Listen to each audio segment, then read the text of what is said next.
سڵاوتان لێبێ و ئەم کاتەوە هەموو کاتێکتان نەشاد و بەختەوەر بێت.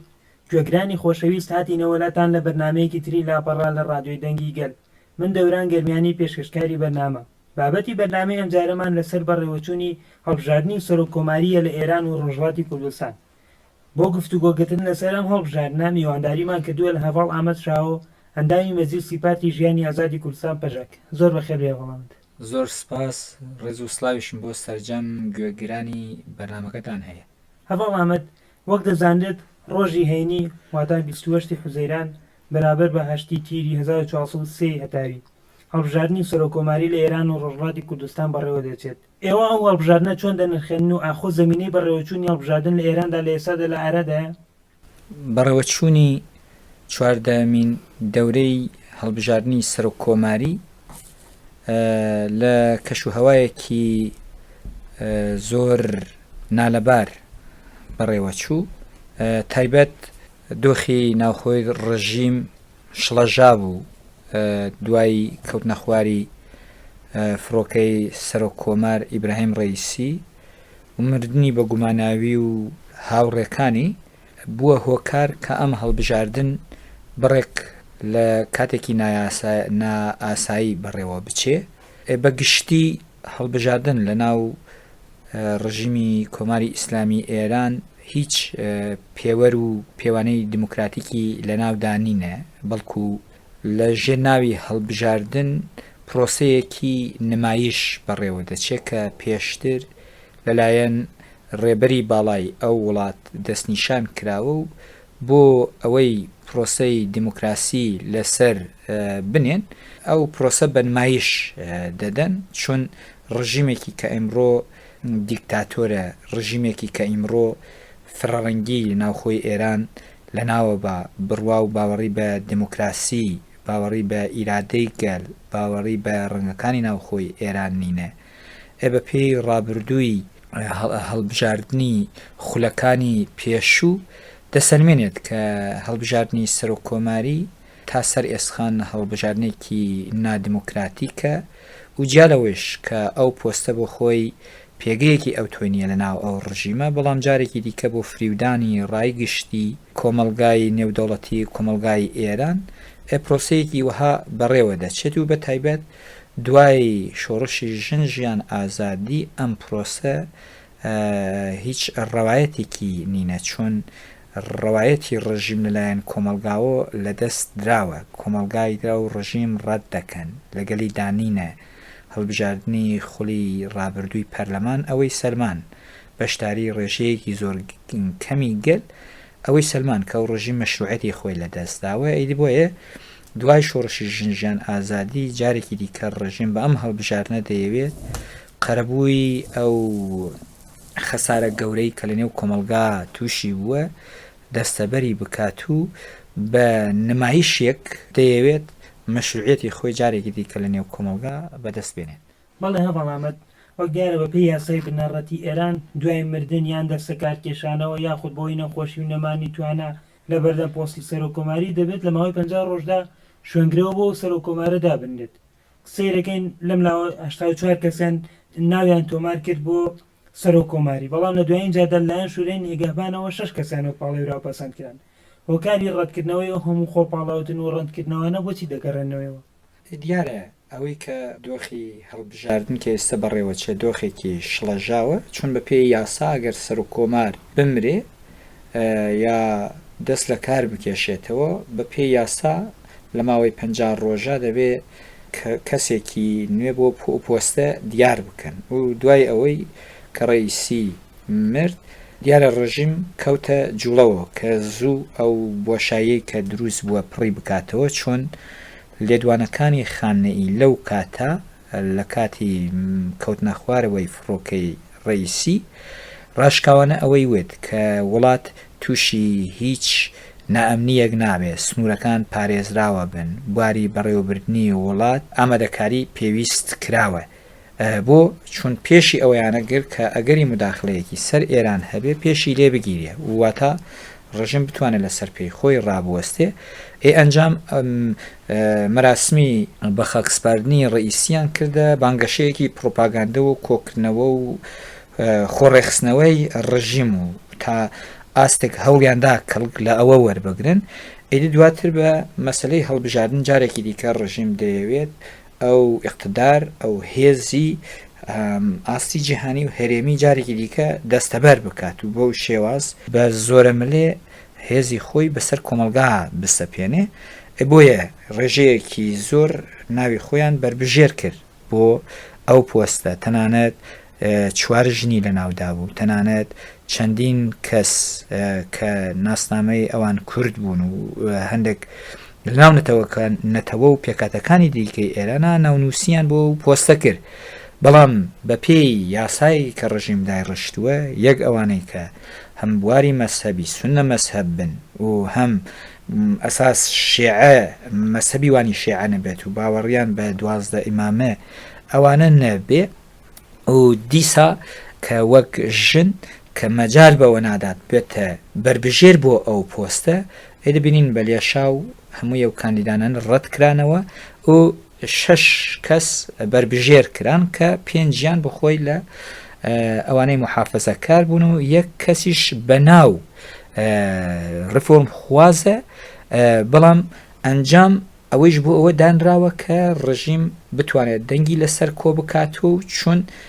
بانگەشەی هەر 6 بربژێرەکە ئەوە بوو کە خەت و خەتەمەش و سیاسەتی گشتی نظام و واتە خودی خامنەئی پەیڕەو دەکەن و خامنەئی وەک خەتێکی سوورە بۆ هەر یەک لەوانە و تەنانەت ئەوەی پزیشکیانیش کە ئەو باسی باس کرد ئیدی بۆیە ئەوانەی کە پەسەند کران شیاوی بربژێر بوون بێگومان مۆرە سەرەکیەکانی ئەو ڕژیمە کە ئیمڕۆ هێناویانە کە دەڵێن کوا لەناو ئەوانە لەناو بەترینەکانە باشترینەکەیان هەڵبژێرن کە چون هەر یەک لەوانە بۆ خۆیان خاوەن کارنامەیەکی ڕەشی لە دژی گەلانی ئێرانن. بەڵێ هەڵامەت وەکەوەی ئێوەش لە نزیکەوە پرۆسەکەتان چاودێری کردووە ئاخۆ بەرنمەیەکی جیاوازی ئەو کاندیدانە بۆ چاکسازی لە کۆمەڵگای ئێران ڕۆژهەڵاتی کوردستان هەیە ئایا ئەو کاندیدانە توانای ئەویان هەیە کێشە هەڵبەستێراوەکانی ئێران چارەسەر بکەن؟ یەک پۆستی سەرۆک کۆماری دەسەڵاتێکی ئەوتۆی پێنادرێ هەرچەند جێبەجێکاری ئەوەی بەدەستۆ هەیە یانە هێزی جێبەجێکارە بەڵام بە پێی دەسەڵاتێکی کە پێدراوە هێزێکی ئەوتۆی نینە بە تایبەت پۆستی سەرۆک کۆماری ڕاشکاوانە خودی بربژێرەکانیش ئەوەیان باس کرد تەنانەت لە سیاسەتی ئابووری ناوخۆی وڵات تەنانەت لە بواری فلترینگ و لە بواری کێشە کۆمەڵایەتیەکان و لە بواری سیاسەتی دەرەکی لە مەسلەی بەرجام لە مەسلەی معیشەتی خەڵک لە زۆر تەوەر قسەیان کرد ڕاشکاوانە ئەوەیان باس کرد کە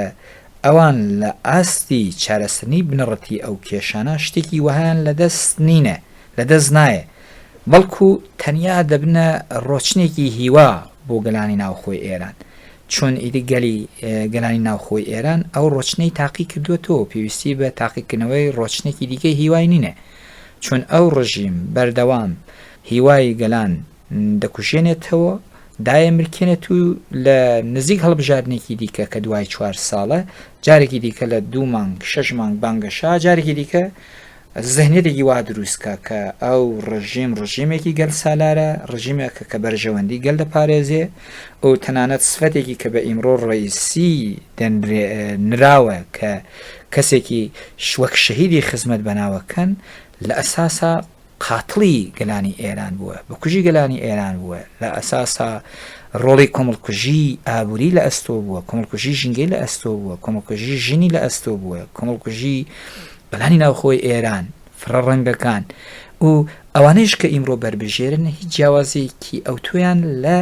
ڕئیسی نییە یانە چ ڕۆڵی ئەو هەبوو چون هەر یەک لەوانە ئاماژە بەوەیە کەن پرۆژەی نیوەچڵی ئیبراهیم ڕئیسی بگەێنە ئەنجام پرۆژەیەکی کە خامنەئی دایڕشتووە سیاسەتی گێریار کردووە بۆ سەرخستنی ئەو سیاسەتە کار بکەن کێواتە دوای 45 ساڵ ئەو سیاسەتە نەیتوانێت کێشەیەکی بنەڕەتی ئەو کۆمەلگا چارەسەر کات و بڕواژ دەکەم کە لە ئەم خولی 14هەومە هیچ کێشەیەکی چارەسەر نابێ تەنانەت ئیمڕۆ پەسەندکردنی کەسێکی بەناوی ڕفۆرم خواست کە دەمامکی ڕفۆرخوازی لەسرە بەڵام لە بنەڕەتدا بۆ خۆی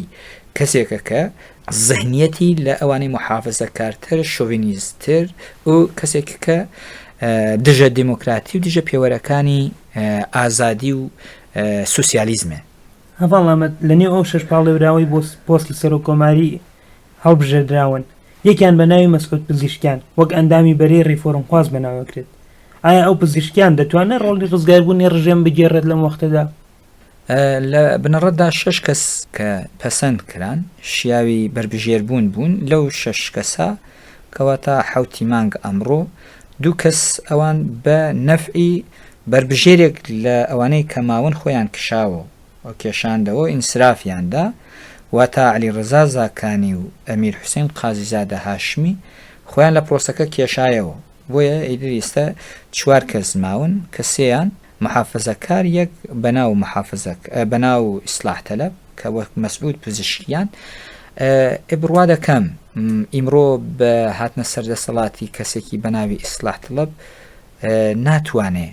ئاڵوگۆڕێکی جدی ناو خۆی ئێرانە دروست کات چون سەرجەم جمکە کلیدیەکانی ڕژیم لە دەستی بەرەی محافزەکاردایە هەموو دەسەڵاتە جێبەجێکارەکان دەسەڵاتە یاساییەکان یانە بواری هێزی سەربازی ئابووری ئەوانە هەموو لە دەستی سپای پاسداران و باڵی محافزەکارە. بۆیە لە دۆخێکی با و شێوازە مەحاڵەکەین بۆ کەسێکی وەکو پزیشکیان بتوانێ ئاڵوگۆڕێک بکە بەڵام وەکو مۆهرەیەک بۆ فریودانی ڕایگشتی هێنایەنە گۆڕەپانی بانگەشەوە نمونە کەسێکە کە لە مەهاباتە لەدایک بووە کە کەسێکی ئازەریە و کوردی شارەزایە بەڵام لەبەر کاروباری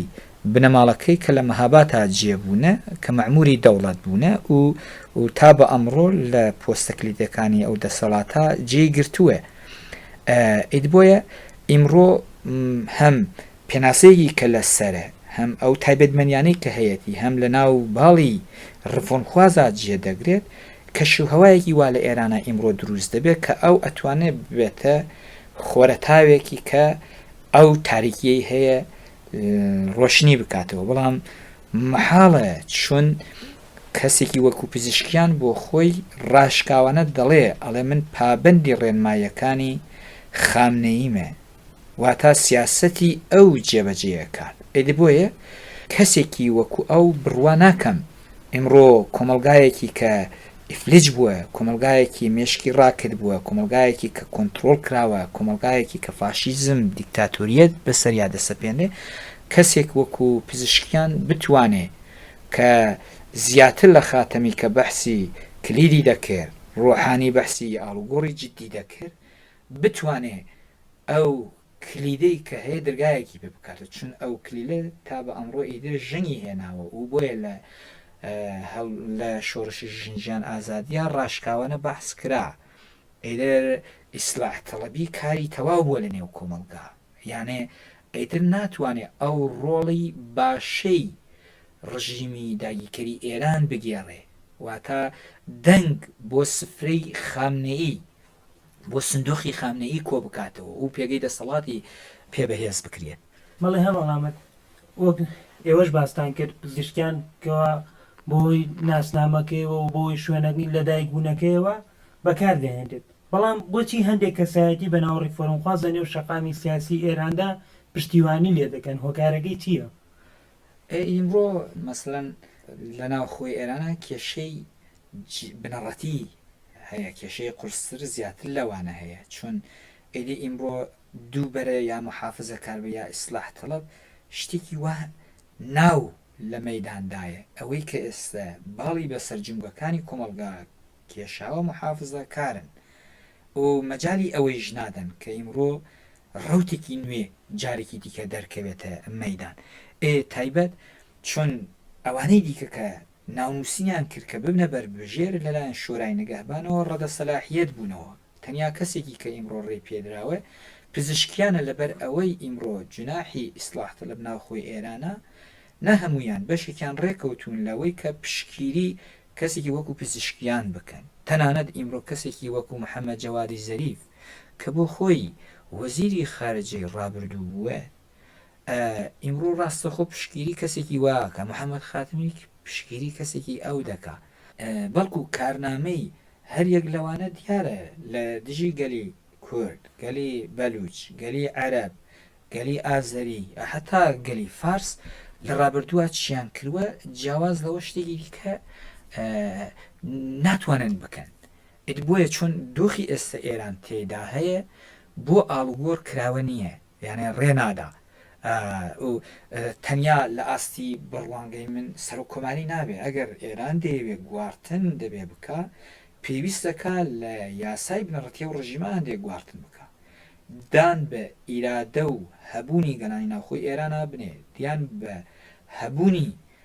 ژندا بنێ دان بە ئەو کێشە و مشاکلانەی کەیمڕۆنا خۆی ئێرانە هەیە کێشەی ئابووری هەیە کێشەی جوان هەیە کێشەی ژن هەیە کێشەی میلیتاریزم هەیە کێشەی نادادپەروەری هەیە کێشەی گەندەڵی هەیە پێویستەکە لە ئەو گۆڕەپانانە هەنگاوێکی جدی وەربگیرێ ئەو کاتە ئەتوانرێ درگا بۆ هەندێک مناقشەی دیکە ئەتوانێ ئەو وەختە مرۆڤ بڵێ ئاڵوگۆرێک لە ئەو وڵاتە پێک دێ بۆیە بە بڕوای من پزیشکیان ئیمڕۆ لە ناو بەحرێکا وەکو دڵۆ پێگی بێ نقم دەبێ یانێ وەک یەک چواندنی لێبێ چون ئیمڕۆ لە چ جێگەیەکە هەبێ بێگومان محافزەکار بربەستی بۆ دروستکەن ڕێگلی لێ بکەن نێڵن پرۆژەیەکی کە ئەو هەیەتی ئەنجام بگرێت بۆیە بەڕوانگەی من تەنیا ڕۆڵی ئیسلاح تەڵەبی ڕوتی ئیسلاح تەڵەب لە ئەم هەڵبژارنا ئەوەیە دەنگ بۆ ڕوتی ڕفۆرم خواست کۆ بکاتەوە چۆن ئەو ڕوتەیش مەشروعەتی خۆی لە نێو کۆمەلگای نێودەوڵەتی کۆمەلگای ئێران لە دەستداوە بۆ قازانجکردنەوەی ئەو مەشروعیەت ئیمڕۆ ڕژیم بە ئەو نمایشەی کە هەیەی پێویستی هەیە کە ئیمڕۆ جێبەجێ دەکات هەواڵ ئەمەد لە نێو پاڵێوراوەکاندا کاندیدی ژن بوونی نییە و هەمووشیان داوا لە ژنانەکان دەنگیان پێ بدەن ئەوە لە کاتێکدا ماوەی نزیکەی 3 ساڵی تەواوە ژنان لەسەر کوچە و کۆڵانەکانی ئێران بۆ بچووکترین مافی ژنان تێدەکۆشن کەچی لەلایەن ڕێمەوە بەردەوام دژایەتیان دەکرێت دەستدرێژیان دەکرێتە سەر زیندان دەکرێت ئایا ئەو پاڵێوراوانە دەتوانن چی بۆ ژنان بکەن یەک بۆ خۆی هەیکەلەی ئەو ڕژیم پێکاتەی ئەو ڕژیم بۆ خۆی زهنیەتی ئەو ڕژیم دژە ژنە یا تا دەڕوات ئازادیەکانی بەردەم ژن سنووردارتر دەکا و تا دەڕوات ژن بەرەو کۆیلەتی هان دەدات ئیدی بۆیە ئیمڕۆ کێشەیەکی جدی ناوخۆی ئێرانە هەیە کێشەی ژنە لەبەرەوەی لە هەمووی شۆڕش و لە هەمووی چاڵاکی و ناڕزاییەکانی کە لە ئەو وڵاتە سەر هەڵدەدەن ئیمڕۆ دەبینین ئاڵا هەڵگری ئەوانە ژنە بۆ چونی در ژن خۆی ناسیوە پێویستی بە ئازادی دەبینێ پێویستی باوەیە بینە کە ئیدر لە ڕێوەبرنی ئەو وڵاتە بەشدار بێ چون ڕژیمێکی کە ئەگەر باوەڕی بە دادپەروەری باوەڕی بە دموکراسی باوەڕی بە ئازادی باوەڕی بە مرۆڤ عەداڵەت ئەوانە هەبێ ئەو وەختە نیکۆڵیکردن لە هەبوونی ژن لێرە بۆ چییە ئەگەر بە پێی ئاینێک بڕوایەکی کە هەیە کە کردەوەیەکی کە ئیمڕۆ لەسەر و خاکا بەڕێوە دەچێت لە بنەڕەتدا دژە ئاینە دژە دینە دژە فەلسەفەیە بەڕێوە دەچێت ئیدی بۆیە بە تایبەت 14 سەر و کۆماری ڕابردوو یانە وە 14 خولی ڕابردوو چیان کردوە بۆ ژن لەم خولەیشا ئەوەندە بکریە بە پێچەوانەوە زیاتر چەوسانەوە و سەرکوتی سەر ژن زیاتر بێت چون ئەو دەسەڵات تا دەڕوات خوێن ڕشتر دەبێ خوێن مشتر دەبێ دڕندانەتر دەبێ چون کۆمەلگا پێکاتەکانی کۆمەلگا تەنیا وەک نەردیبانێک بەکار دەهێنێ بە سەریانە تێپەڕ دەبێت کە بگەیتە پلەی دەسەڵات بۆچی چون ئەو دەسەڵاتە واتە کۆمەلگا دەبێت خزمەتی دەسەڵات بکە واتە ژن دەبێت خزمەتی دەسەڵات بکە تەنیا کاری ئەوەیە کە دەنگ بدا نە ئەوەیە لە بەڕێوەبرنا ڕێگەی پێ بدیە ئەمە دۆخێکی کە ئێمە دەیبینین یانە لە بنەڕەتدا کۆیلایەتیەکی قوڵ لەناو ئەو وڵاتە شاراوەیە و ئیمڕۆژ ئەو سەر و کۆمارانە ڕەوایەتی بە ئەو کۆیلایەتیەدەن چون لە بانگەشەکانی هەر یەک لەو کاندیدانا ئێمە بینیمان 5 منازرە بەڕێوە چوو لە یەک منازرای یەک بربژێری ئەوان ڕاشکاوانە پشگیری شۆڕشی ژنجیان ئازادیان نەکردش، پشگیری داخواز و متالباتی دیموکراتیکی ژنیان نەکرد. یانێ ئەو سیاست و ئەو ئێرشانەی کە لەسەر ژن بەڕێوە چوو سیرەکەن یەکێکیان شەرمەزاریان نەکرد. تەنانەت ئیمڕۆ ئەو کردوانەی کە لە دژی ژن لە ناو گرتوخانەکانە بەڕێوە دەچێت، ئەوانەی کە پێشەنگی کۆمەلگانە، ئەوانەی کە ئازادی خوازن، ئەوانەی کە ڕۆژنامە نووسن، کە ڕخنەیەکی لە دەسەڵات دەکەن، سیرەکەن ڕوبەڕووی گرتن لە ناو زیندانەکانە، ڕوبەڕووی ئەشکەنجە، ڕوبەڕووی دەسڕێژی و کۆمەڵک سیاستی ناشیا و بوونەتەوە. ئەیدە بۆیە ئەوانەیش کە ئیمڕۆ پزیشکیانیش لە ناویدا بە بڕوای من چون سیاستی کولی خامنەیی زاتە نیکۆڵیکردنی لە ژنە، قڕکردنی ژنە بەپێی عەقڵەتێکی کە ئەوەیەتی چنێ ژن بچەوسێنیتەوە، ئەوەندە ئەتوانی پیا بچەوسێنی، ئەوەتە ئەتوانی کۆمەلگا بکەیتە ژن. شتێکی کە ئێر کۆمەلگا لە دژی دەسەڵات ناوەستێ، واتە پلانی نەهایی ئەوانم بەرنامەی نەهایی ئەوان ئەوەیە کەیدام کاندیدانەی ژارێکی دیکە جادەی سەرکوتکردن و داپڵۆساندنی ژن خۆشتر دەکەن یا دەرگا بۆ ئەو سیاستە دژە ژنە بڕوا دەکەم زیاتر خۆش بکەن. هەواڵ ئەمەد پێشبینیتان بۆ دەنگدانی کۆمەڵگەی ڕۆژهەڵاتی کوردستان و هێران بەگشتی چییە بۆ چوونە سەر سندوقەکان و دەنگ بەکارهێنان؟ پێشبینی بڕێک مرۆڤ دەتوانێت لە ناوخۆی ئێرانە هەندێک زەحمەتی هەیە بەتابێت کاراکتەرێکی ئێرانی کە هەیە، چون بە پێی کارنامەی هەڵبژاردنەکانی ڕابردوو دەردەکەوێت زۆر جار بربژێرێک سەرکەوتووە سوپرایز بوو بۆ کۆمەلگا، بەتایبەت جارێکی کە ئەحمەدی نژاد بووە سەر و کۆمار بوو سوپرایز بوو، چون کەسێکی نەدەناسرا، یانە سێرەکەین بووە سەر و کۆمار و چەندین سەر و کۆماری دیکە جارێکی دیکە دەبینین بە هەمان شێواز هاتوونەتە سەر عەرسەی دەسەڵات. بۆ شێواز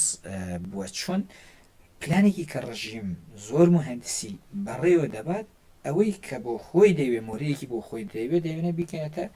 پلەی دەسەڵات. دیارە مەسەنەن هەڵبژاردننی پەرلەمان یعنی ڕێژەیەکی زۆر کەم گەل بەشداری ئەو هەڵبژاردن بوو تەنان لە ئاستی گشتی ئێرانە و بەتایبەت لە ئاستی کوردستانە. یعنی ئەگەر ببینین ڕێژەی بەشدار بوون نزیکەی 120-125 بوێ، ئشکستێکی گەورەیە بۆ ڕژیمە لە کوردستان و تەنانەت لە کلان شارەکانی ناوخۆی ئێرانە. ئەدبۆیە بە پێی ئەوە من بە ئەوڕ دەکەم مەسای تایبەت لە ئەم هەڵبژاردنە ڕژیم چون هەوڵیدا مەسلەی مردنی ڕئیسی بکاتە ستارتێکی خۆڕێخستنکردنەوە ئاشتەوایی لەگەڵ گەلا، ئەم هەڵبژاردنە جارێکی دیکە بە هەمان شێوازە بەڕێوە دەبا. نەرمیەکی کە ئیمڕۆ لە کاتی هەڵبژاردن بانگەشەی هەڵبژاردنە نواندی سیرەکەین هەڵوەشانەوەی هەندی حکمی لە سێدارە بۆ هەندێک چاڵاکانی مەدەنی بۆ هەندێک هونەرمەند، ئەوانە نواندی تەنیا بۆ چییە؟ لەگەل گەل ئاش بنەوە، ئەو تووڕەیی گەل بەدەسەڵات هەیە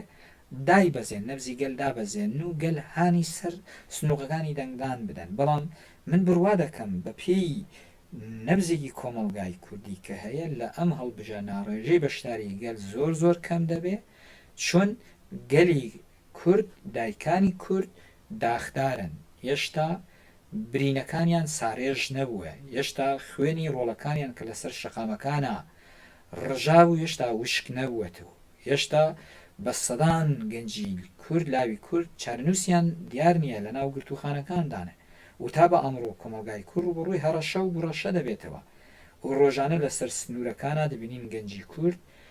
بۆ بژیوی ژیانی خۆیان ڕوبەڕووی مردن دەبنەوە و جارێکی دیکە شەپۆلی مەهاجرەت هەڵاتن لە وڵات دەرکەوتن لە وڵات دەنجام زەخت و گوشارێکی ڕژیم لەسەر کۆمەلگا بەڕێوە دەبات و بە دەیان سیاسەتی چەپەڵی دیکە ڕژیم بەڕێوە دەبات. ئەوانە هەموو هۆکارن کە گەل فریوی ئەو بانگەشە و پرۆپاگاندەی کە ڕژیم دەیکا نەخۆن بە پێچەوانەوە بایکوت کە باشترین بژاردەیە دەیگرنە ڕێ. قسەی ئەوە ناکەم کە دیارە ڕژیم بەردەوام سناریۆی خۆی هەیە، یانێ سندوقی ئامادەکراوی خۆی هەیە، یانێ دەنگی خۆی هەیە کە بڵێ من ئەوەندە نەفوز من هەیە ئەوەندە دەسەڵات من بناو کۆمەلگا هەیە، دەنگی من ئەوەندە هەیە سەختەکاری بکە چاواشەکاری ناو ئەوی هەڵبژاردنە بکات چون ئەم هەڵبژاردنە بۆ ڕژیم هەڵبژاردنێکی کلیدیە هەڵبژاردنێکی پێویستە هەڵبژاردنێکە کە خودی ڕژیم ئێران ناوی لێ دەکات خامنەی لاوی لێ دەکات کە ئەم هەڵبژاردن دەتوانێت ئێرانێکی قەوی و سەرفراز دروستکە بۆیە بانگی خەڵ دەکەم بچنە سەر سندوقی هەڵبژاردن بەڵام بڕوا دەکەم ئەم هەڵبژاردنە بەتایبەت لە کوردستانە وا دەکات کە دەسەڵاتێکی لاواز و بەتایبەت سەرشۆڕ بۆ ئەو ڕژیم دروست بێت و کە ئاستی هێزی خۆی بزانێ چەندە لە گشتی ئێران و لە کوردستانە بەڵێ بەڵامەت ئێوە وەکو پێژێک پارتی ژیانی ئازادی کوردستان ئەم هەڵبژاردنەتان بایکۆت یان تەحریم کردووە بۆچی بایکۆت چون ئێمە زۆر جار وەک پەژاک لە بنڕدا هەوڵە دەین یعنی هەموو کێشە و گرفتەکان بەڕێگەی دموکراتیک و ئاشتیانە چارەسەر بکەین یعنی دەمانەوێت ئەو ڕژیم لە سەر ئەو پرسە کەڵەکە کراوانەی ناوخۆی ئێران و پرسە هەستیارەکان هەنگاوی کردداری هەڵبگرێت دان بە ئیرادەی سیاسی گەلی کورد بە هەبوونی ژن و گوێ لە ویس و داخوازی گەنجان و هەموو پێکەتەکانی ناوخۆی ئێران وەربگرێت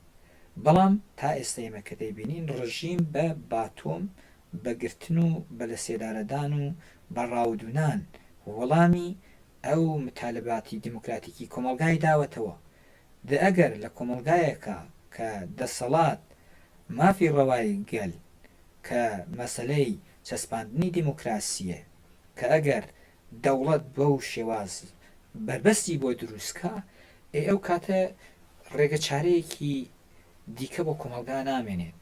گەل پێویستە ڕێ لە هەندێک ڕێکاری دیکە بنێت ئەو ڕێکارە چییە؟ ئەوەیە کەیتە ڕێگەیەک نەهێڵراوە کە تۆ سیاست بکەی لە ئەو وڵاتە چونوتم دەڵێ هەڵبژێرە لە ناو چییە؟ چون ئەوانەی کە شیاوی بربژێر بوون پەسەند کراون سێرەکەی لە چەندین فیلترا دەرباز بوونە ئەوانەی کە فیلتری دەسەڵاتن یعنی مۆرەی سەرەکی ئەو دەسەڵاتەنە ئەوانە کە ئیمڕۆ شیاوی بربژێربوونیان پێدراوە ئەوانە نوێنەرایەتی هەموو گەلانی ئێران نوێنەرایەتی گەلی کورد بەلوچ و عەرەب و ئازەری ژن و جوان کرێکاران و مامۆستایان ناکەن بەڵکو بە زۆرە ملێ بەسەر کۆمەلگا دەسەپێنرێن و پرۆژەیەکی کە بە ئەوان هەیە ئەوانە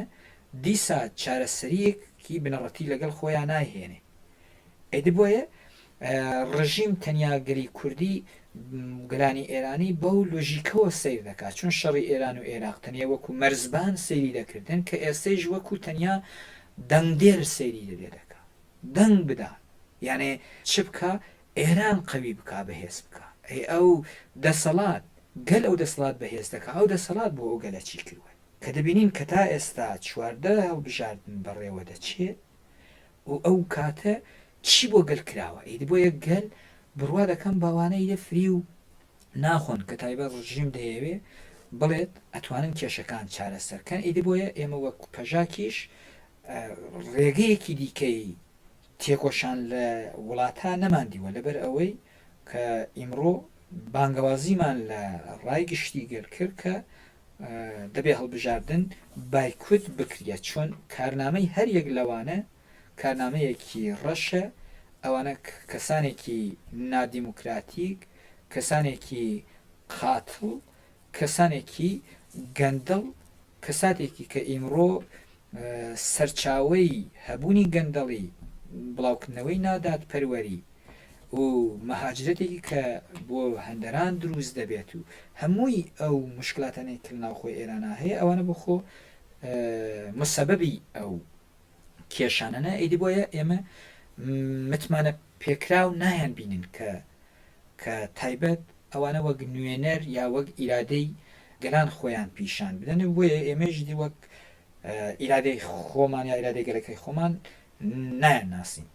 بەڵێ هەوڵامەت ئەگەر هاتو هەریەک لەوانە دەرچوون کەوای ئێستا پاڵێوراون چەندە دەتوان لەگەڵ سیاسەتی هەژمونگەرایی جیهانیدا ئەوتا مۆدرنیتەی سەرمایەداری هاوسەنگی بپارێزن ئاخۆ کەسێکەوە دەرەچێت دەتوانێت لە پاش هەڵبژاردننی بۆ ئەو پۆستە کۆمەڵگەی جیهانی چۆن تەعامل لەگەڵدا بکات یا با بڵێن چی دەگۆڕێت بەم هەڵبژاردنە. سیاسەتی دەرەوە بەرامبەر ئێران ئەوەیە کە دەیانەوێت ئێران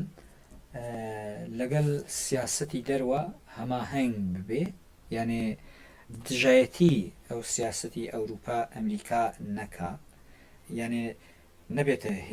هێزێکی ملهۆر یا قوڵدۆر لە ناوچەکە. ئیدی بۆیە ئیمڕۆ ڕوبڕووی ئەوەیە دەبین تایبەت ئێران لەگەڵ ئەو هێزانە ناو سازشێکدایە، نمونەی ئازادکردنی قاتڵێکی گەرانی ناوخۆی ئێران وەکو حەمید نووری کە وڵاتی سوید ئازادی کرد گۆڕیانەوە بە گیراوێکی دیکرد، سەرمێنەری ئەوەیە کە دیارە ڕای گشتی جیهان لەگەڵ ئێرانە ناو سازشێکدانە تەعاملدانە، واتە لە پێناو بەرژەوەندی گوێ لە هەموو شتێک دەگرن، چاوی خۆیان دەگرن. ئیت بۆیە ئەوان چەند شت بۆیان گرنگە، یەک سلاحی هەستەیی بۆیان گرنگە، دوو مەسلەی دەستێوەدانی ڕژیم لە ناوچەکە هەیە کە گرفت کێشە بۆ ئەو هێزانە دروست نەکات، و بە تایبەت کۆمەڵک تەوەرەی دیکە ئیمڕۆ بۆ هێزانە گرنگە و ڕئیسی هەوڵیدا تا ئاستێک ئەوە بەرەو پێشەوە ببات و بینیمان لە هەندێک ناوچە چ بەرهەمێکی لێکەوتەوە. ئەوەیش کە بێتە سەر و کۆمان هەمان سیاست بەردەوام بکات، هەمان سیاستیش بە بڕوای من گەل زەرەری لێ دەبینێ. بۆچی؟ چۆن دەرەوە لە گەل ئێران چندێک نەرمایی بنوێنن، ئەوەندە دەرفەت بۆ سەرکوت و داپڵۆساندنی دەسەڵات لە ناوخۆ دروست دەبێت، هێرشی سەرگەلان زیاتر دەوێت، ئێعدام زیاتر ببن، گرتنەکان زیاتر ببن، واتە کەشێکی میلیتاریزم ناوخۆی دروست دەبێت، ئازادی بیرۆڕاکان کەم ببنەوە، ڕۆژنامە نووسەکان زیاتر گوشاریان لەسەر دروست بێ. ئیدی بۆیە ئەوە مەترسیەکە، یعنی ئەنجام هەر یەک لەوانە چۆن سیاستی کولی خامنەیی ئەوە یەک کە ئەویش دەیەوێ هێژمەنی خۆی بەسەر ناوچەکە بسەپێنێ، شیعەگەرایی لە ئاستی جیهانە بەربڵاو بکە، مەحوەری مقاومەت بەربڵاو بکات و لەسەر ئەو ڕەوتە دەیەوێت هێز نوێنی بکا لە ناوچەکە. ئیدێ هەر یەک لەو بەربژێرانە کە سەرکەون بە بڕوای من جالەوەی کە ڕئیسی کردووە جیاواز لەوە شتێکی دیگەر ناکەن، بەردەوامی ئەو پرۆژەی کە نیوچەماوە درێژە پێ بدەن. بەڵێ هەواڵەمەت لە گەرماوگەرمی ئەم پرۆپاگەندەی هەڵبژارنانی بۆ سەر و کۆماریدا چەند گەمارویەکی تر بەسەر ئێراندا سەپێندا. خوێندنەوەتان بۆ ئەوە چییە؟ ئایا پەیامێکە یاخود نا شتێکی ڕۆتینە و کاریگەری لەسەر ئێران نابێت؟ بیانێ سیاسەتی تەحریم یا سەپاندنی گەمارۆ لەسەر ئێران بێگومان تەسیری جدی دەبێت لەسەر ئابووری، لەسەر بژێوی ژیانی گەل، لەسەر کۆمەڵک تەوەری دیکە تەسیرێکی دەبێت. بەڵام ئەوەی کە لەو ئاستا چۆک بە ڕژیمدا بهێنێت، ڕژیم ناچار بە پاشەکشێ بکات، لەو ئاستەدا تا ئێستا ئەوەی دەری بڕیوە ئەنجامگیر نەبووە، کێشەکانی چارەسەر نەکردووە و لە ئێستایشدا ئەوەی کە بەسەر ڕژیمە دەسەپێنێ بەتایبەت لە قۆناغی دوای مردنی ڕئیسی تا بە ئێستا تەنیا بۆ چییە؟ بۆ ئەوەی کە ڕژیم لە کۆنتڕۆلی خوا بهێڵن، ڕژیم مەهار بکەن، ڕژیم ناچاری ئەوە بکەن کە گوێڕایەڵی هێزە دەریەکان بن و تایبەت ئەو دەستێوەدانانی کە ئیستا ڕژیم لە ناوچەکە دەیکات، بەتایبەت لە شەڕی مەسەلەی ئۆکراین و رووسیە، شەڕی حەماس و ئیسرائیل، دیسا شەڕی ئەوەی کە ئێستا لە لوبناان و دیسا ئیسرائیل لە ڕوودەدەن، لە عێراقا ڕوودەدەن و لە زۆر ناوچەیری کە ڕوودەدەن، باوەڕ دەکەم ئەو هێزانە دەیانەوێت پێش لە دەستێشەکانی ڕژیم لە ناوچەکە بگرن. ئەنا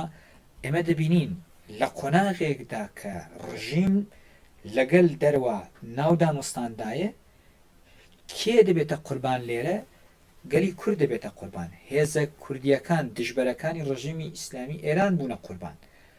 هێزە کوردیەکانیان بێچەک کرد، پاردەکانی ڕۆژهەڵاتی کوردستان بێچەک کران، بارەگاکانیان کۆکردنەوە، سیرەکەی ئەمڕۆ زەختی جیاواز لە دژیان بەڕێوە دەچێت. ئێگەر تەحریم تەسیرێکی ئەو توی هەبوایە ئیمڕۆ سیرەکەین ئەمانە بووە ڕوەدەن، یا لە شۆڕشی ژیان ئازادیە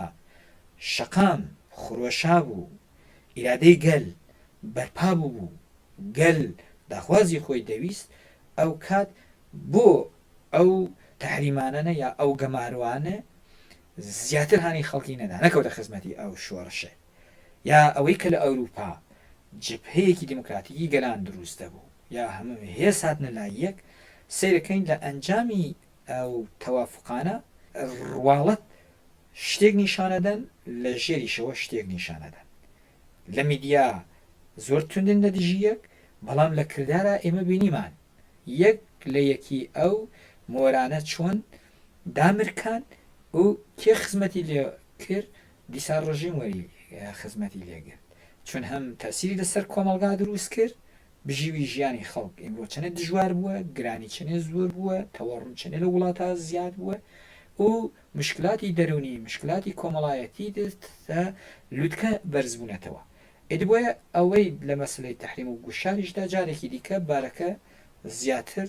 قورسایەکەی بکەوێتە سەرگەر هەڵەیە بەڵامەت و کۆتا پرسیار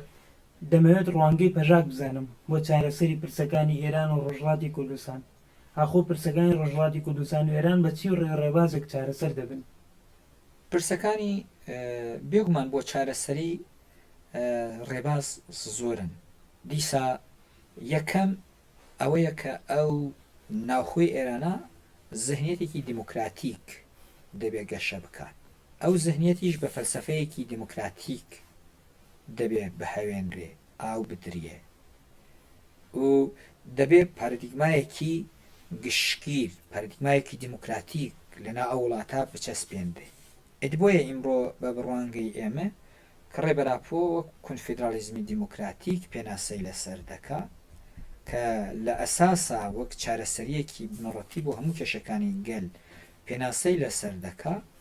یانێ چەندێک پێگەی دەوڵەت لاواز بێت پێگەی دموکراسی بەهێز ببێ ئەوەندە ئەتوانێت دەرگا بۆ چارەسەری کێشەکان دروستکە بەتایبەت لە ناوخۆی ئێرانە ئیمڕۆ کرانەوەی دەرگای دیموکراسیە توانێ کۆمەڵە کێشە لەگەڵ خۆیان چارەسەرکە دیسا بنەماگرتنی تەوەرەی دادپەروەری و ئازادی سیاسەتی دیموکراتیک لەنا ئەو وڵاتە ئەتوانێت دەرگا بۆ کۆمەڵە کێشەی دیکە چارەسەر بکە و دیسا زەهنیەتێکی تەبعیز جنسیەتگەرایی دینگەرایی لەنا ئەو وڵاتە هەیە گواردن لە ئەو زەهنیەتە دەتوانێت دەرگا بۆ هەندێک چارەسەری کێشەکان دروستکە و سەرچاوەی هەمووی ئەوانە جارێکی دیکە دەگەڕێتەوە بۆ دەستورێکی کە لەناو ئەو وڵاتە داڕێژداوە دەستورێکی نادیموکراتیکە دەستورێکی پیاوسالارە دەستورێکی کە ئیقتیدار گەرایە کە بە پێی ئەوە هەمیشە هەوڵی چەوسانەوە و سەرکوت و قەڵعامی گەلان دەدا ئیدبۆیە ئیمڕۆ ئێمە پەژاک لەو بڕوایە داین جۆغرافیایی کە لە ئێراندا هەیە لە ئەو جۆغرافیا نە ئەوەیە کە مەرکەزبوونێکی بە شێوەی کە ئێستا هەیە دروست بێت و نکۆڵی لە هەبوونەکانی دیکە یا ناوەندەکانی دیکە بکرێت بەڵکو هەر هەرێمە هەر ناوچەیەک دەبێ متمانەی ئەوەی پێ بدرە کە بتوانێت خۆی بەڕێوە ببات لە هەر ناوچەیەکە پێویستەکە گەل بە زمانی زگماکی خۆی بتوانێت قسە بکە بتوانێت خۆی بەڕێوە ببا لە ئیرادەی ڕێوەبرنی ئەو وڵاتە ڕێگەی بەشداربوونی پێ بدرێت یانێ سیاسەتی دموکراتیک لە ناوچەکانە دەبێت گەشە بکە ئەوانە هەمووی ئەتوانێت درگای چارەسەری بۆ ئەو کێشانە لە ناوخوا دروست بکە ئەو بە تایبەت متالبات یا ئامانجەکانی شۆڕشی ژیان ئازادی بۆ خۆی ڕاشکاوانە پیشانی هەر کەس درا کە ئەتوانێت گەوهرەی ئەو شۆڕشە ئەتوانێت ببێتە کلیلی چارەسەری هەموو ئەو گرفتانەی ناوخۆی ئێرانە هەیە ئێدبۆیە مەسلەی هەڵبژاردن مەسلەی هەژمۆنی دەسەڵات مەسلەی چەک مەسلەی ئیقتیدار ئەوانە ناتوانێت کێشەیەک چارەسەرکە مەسلەی ئیعدام مەسلەی گرتن هەڕەشە سەرکوت بێکاری بڵاوکردنەوەی مادەی هۆشبە یعنی ئەو ڕێبازانەی کە ڕژیم بۆی کە هەیمەنەی بەسەر کۆمەلگا دروست بکە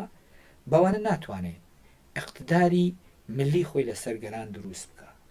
ناتوانێت کێشەیەک چارەسەرکە ناتوانێت ببێتە حکوومەتێکی گەلسالار ناتوانێت قاڵی دموکراسی ئازادی ناوخۆی وڵاتە بکە ئێوتم بە کرانەوەی ئەو درگانەیە ئەتوانێت کۆمەڵێک کێشەی بنەڕەتی یا پرسی بنەڕەتی ناوخۆی ئەو وڵاتە دروست بێت و بتوانێت تایبەت ئێران بێتە نمونەی وڵاتێکی دموکراتیک بۆ ناوچەکە چون دەرفەت لە ناوخۆی ئێرانە ئەوە دەستەدا بەڵام چون هەم زەهنیەتێکی کە سەروەرە هەم